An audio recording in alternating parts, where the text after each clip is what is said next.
When I attended my first international quilt show, I was really delighted to see the fabrics from around the world, and some of the fabrics that most impressed me were the taupe fabrics from Japan. But as I looked at them, the colors were so different and the textures were so different than what I'm used to in the fabrics that we purchase here in the United States.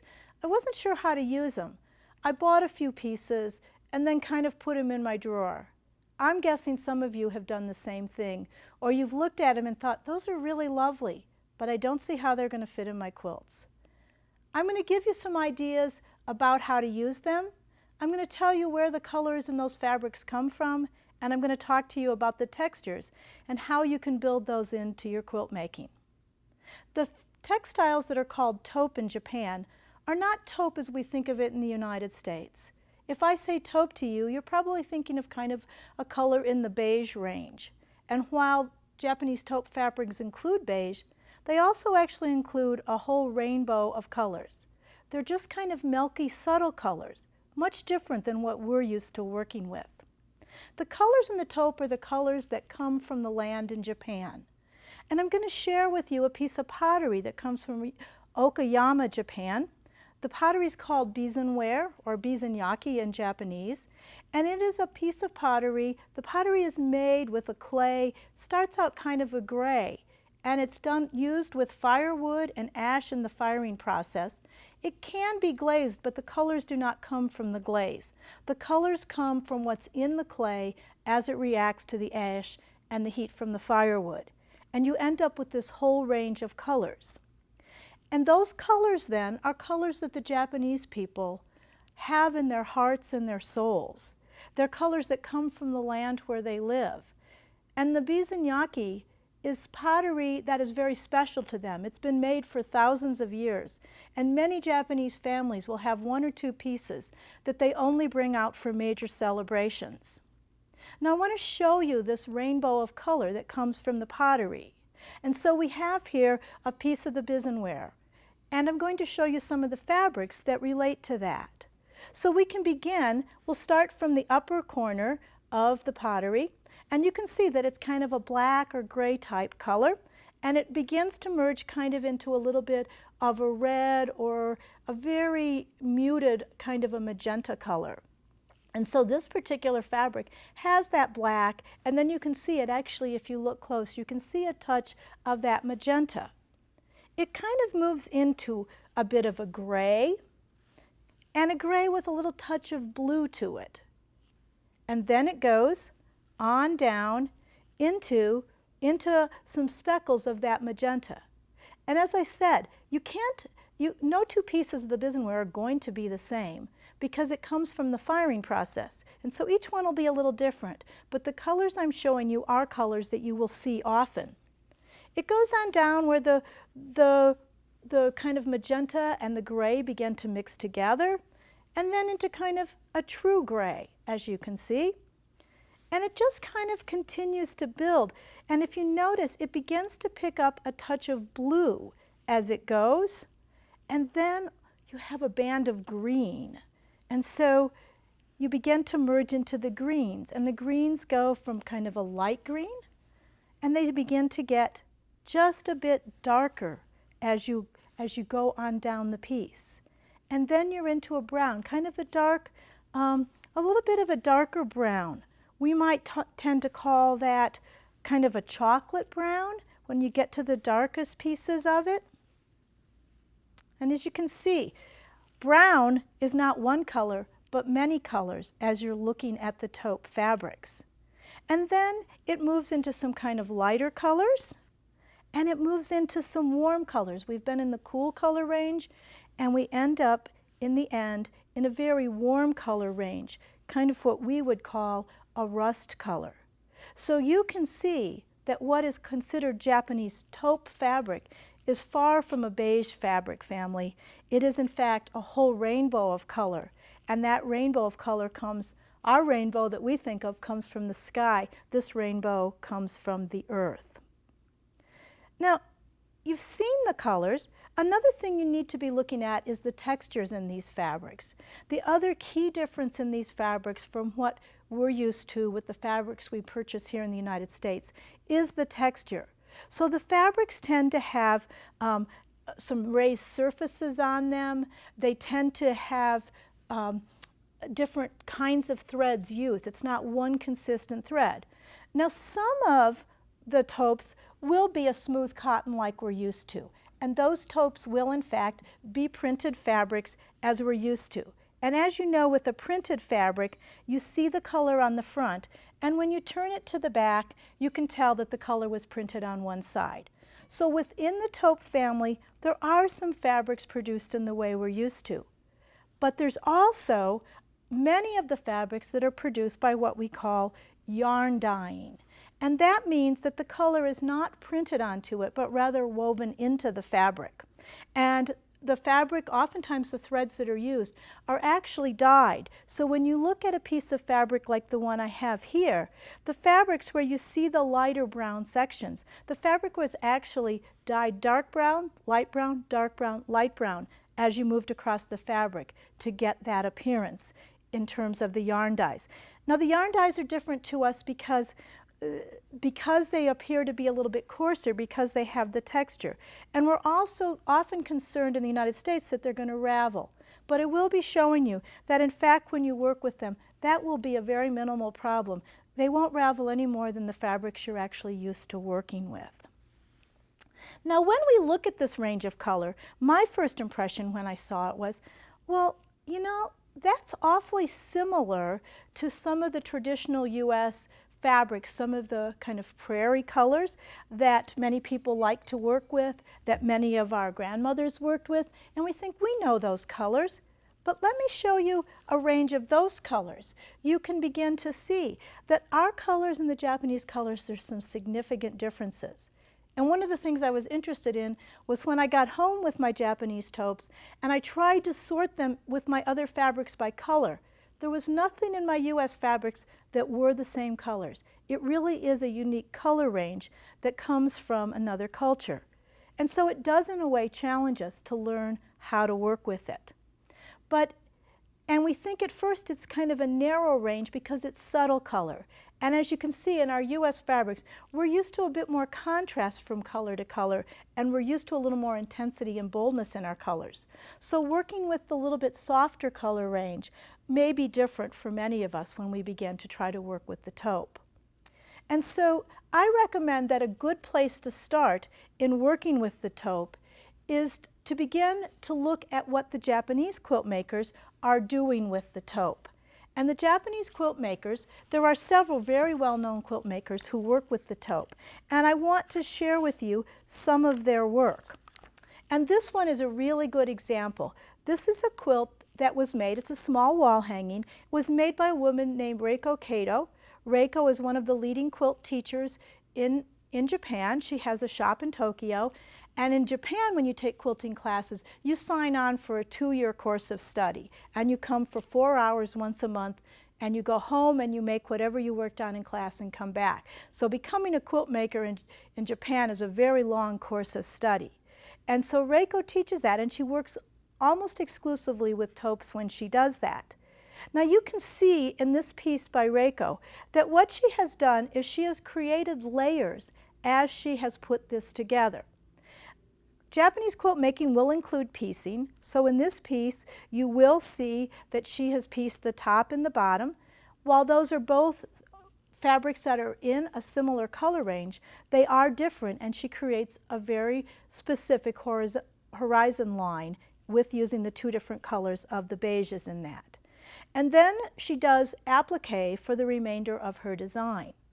Now, when she told me this was applique, and I began to look at the yarn dyes and think, appliquing with yarn dyes would be really difficult, because appliquing with yarn dyes, I thought would mean it would fray. But what you have to do is you have to look at the nature of the Japanese applique, which is quite different than the way we do applique in the United States. In the United States, we will work with the printed cottons, and we want a very crisp edge. We'll often iron under or glue under the edges, use freezer paper or another kind of a template to wrap our applique pieces around, and we'll want them to be very flat to the surface. And while we may layer some things, we're not layering in order to build levels as much as we simply have to layer to get the different pieces together. Whereas in Japan, the layering very much has the purpose of building a perspective of things that some of them appear more forward and others backward. And one of the ways that this is achieved is that they do a very smooth kind of applique. You'll see very few corners turned in a Japanese applique. And so they will stitch like we do with the applique. They do what we call needle turn. They do work with their needle to turn it under. But when you're working with it, and you will have had this experience if you've done hand applique, when they're working with the fabrics, they may end up with kind of a point. And you can see a point like that right here on my applique. You can see where there's a point, and I really want that to be round. One of the things that Yoko Saito taught me was that it's actually in some ways easier to applique with the yarn dyes, because when you get there, you're working with threads that you can actually just turn that under, and you can get that to be a more rounded edge. Sometimes you'll need to actually take a needle to tuck it under, but often, as you see, all you'll need to do is simply push it under and it'll smooth. And that's something that with our printed cottons here in the United States is almost impossible to do. And so by working in that kind of a way, you can see the very smooth edges that the Japanese quilt makers get when they do their appliques. One of the other fun things to notice about this particular piece is that she's taken the yarn dyes and she's looked at the patterns in them. So for example, the little girl that has the green plaid jacket, she's put that on a bias so that it looks, it gives this really nice pattern in that. And the little girl in the blue coat, she's cut around where the flowers are in the fabric. So there's a lot of fun things you can do with the various yarn dye fabrics. And I encourage you to try the applique with them. And just one note about this particular pattern. If this looks a little familiar, this is based on the Sunbonnet Sioux patterns. But if you look close, you'll notice that the Sioux are dressed a bit different. We're used to Sioux that have the prairie bonnets, the Conestoga wagon bonnets that pioneers here wore across the country in the United States. Whereas here, the bonnets on these are the traditional bonnets the farmers in Japan would wear. So much of quilting, we borrow from one culture to another and then we make it our own. And that's what Yoko Saito has done with her Sunbonnet Sioux.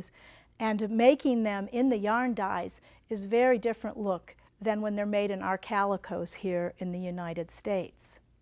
Now another really well-known Japanese quilt maker and teacher is Yoko Saito. And Yoko Saito works almost exclusively with the taupe fabrics, with a lot of the yarn dyes. And she, in doing that, she often will make quilts that we would call like one-color quilts. And I want to show you a few of those. When she began her quilt making, she very much was working with very traditional patterns from the United States. And you can see that here in this particular quilt. But the color scheme of this is so very different because she has used the Japanese color aesthetic by using the taupe fabrics. And this one, you do see a lot of the rainbow here. But here's one where you see a lot of brown. This particular one is our log cabin pattern, but I'll tell you, along the edge, that looks a lot more like a door or a window that you would see on a home in Japan. And the colors, you would look at this and we'd say that's a brown quilt. And then when you begin to look closer, you'll see some oranges, you'll see some golds, you'll see some range of colors. And in the border, you'll even see a bit of the blues and the grays, but all of them very muted from the color range of the taupes. And more recently, Yoko Saito has been teaching a lot in Scandinavia. And she said, you know, where you go to teach impacts your color. So she has begun designing taupe fabrics that have much more of the blue and gray range and the white range, which she has seen when she has been in Scandinavia. And so many of her newer quilts actually have that kind of blue-gray range. Now, just like the applique, much of her work is applique. And you can see up close here just a little bit of it. She's done applique, but the other thing that is a hallmark of the Japanese quilting is all of the hand embroidery that goes on it. So you've used the yarn dyes to create the texture, and now you've added even more surface texture and design by doing another layer with the embroidery. And you can see that many of her flowers have been created that way.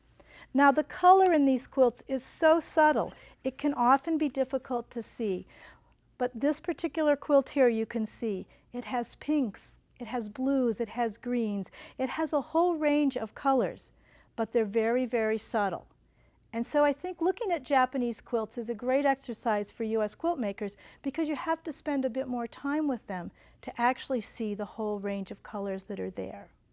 So if you're interested in working with the taupe fabrics, I would tell you that a really great place to start is to make a pattern by one of the Japanese quilt makers. And we're very lucky that we now actually have several books in English with patterns you can work from. And so Yoko Saito's Garden Party, which first came out in Japanese, is now available in English. And you can find it at your local quilt shop perhaps. You can find it online. And we also have Yoko Saito's book, Past and Present, My Quilting Life. And both of these have some great small patterns where you can begin to practice working with the taupes. And I think that's a good place to start.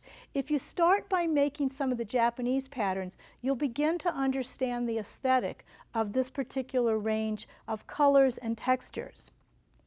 Once you've done that, now you're ready to begin to think about how can you use the taupes in a way that's authentic to your quilt making style. When I was in Japan last, I have family in Japan, and my daughter-in-law is from Kyoto, Japan. And she's getting ready to move to the United States, and she's a little nervous about leaving her home country. So I thought, wouldn't it be nice if she'd take a piece of Japan with her?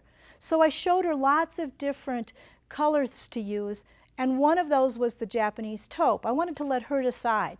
Well, the minute she saw the taupe, she said, oh, that fabric is my heart, that fabric's my soul, that's the fabric I want.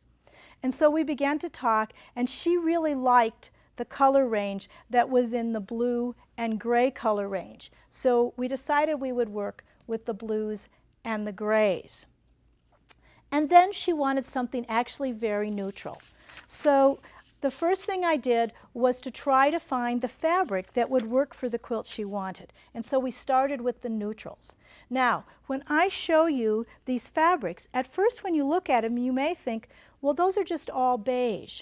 But what I encourage you to do as you look at these is to see that beige is not beige is not beige, but rather it can be a whole range of different shades and different textures and different patterns. And so we began to pick out some that we thought would look nice in her quilt.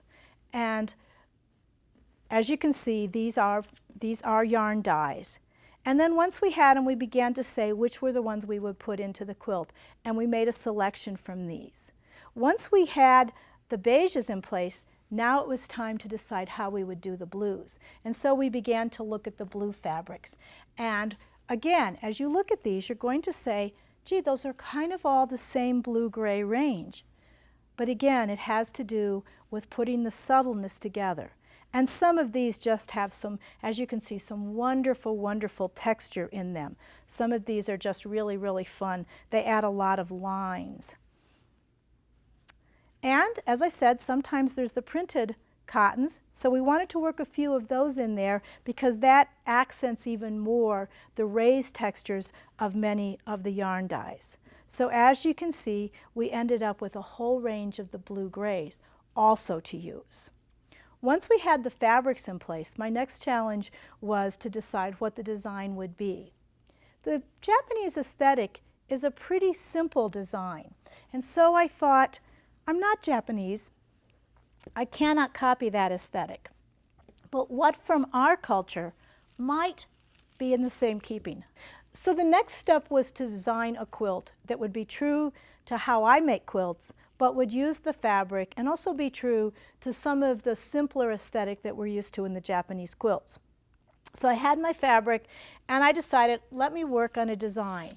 And as I began to look at possibilities for designs, what occurred to me was that the whole modern quilt movement here in the United States is about simplicity.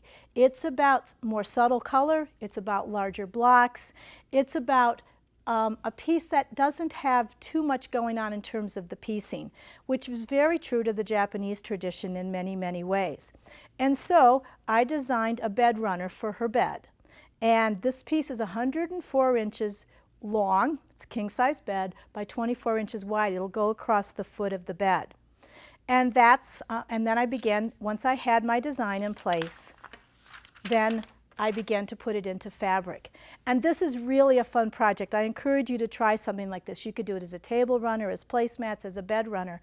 But I began to pick up all these different beiges that we had selected, and as you can see, they're very similar, and when you look at it from a distance, it looks like a beige with some pops of the blue grays and some browns. But when you look at it close, it has lots of texture and different colors going on in those fabrics that are all very similar colors. And it was a lot of fun as I worked to then say, okay, how do I play with the textures, put some textures in? And I also think this is a good project to start with because it's simple. You're not trying to manipulate fabric you're unfamiliar with in unusual ways. You're not trying to cut little tiny pieces. And if you are concerned about that the yarn dyes may ravel, you'll very quickly learn that they won't, but you're working with big pieces where that will not be much of a challenge at all. And so this is the bed runner that I made. I really encourage you to try working with the Japanese taupe fabrics. They are fabrics that when we see them, we want to touch them. We say, wow, those are lovely. And then we say, how do we use them? So I hope I've given you a few ideas of how to use them, some places to start. And if you're wondering where you can get these fabrics, check with your local quilt shop. Some local quilt shops do carry these fabrics, and if there's a demand for them, they can get them. And you'll also be able to find them online.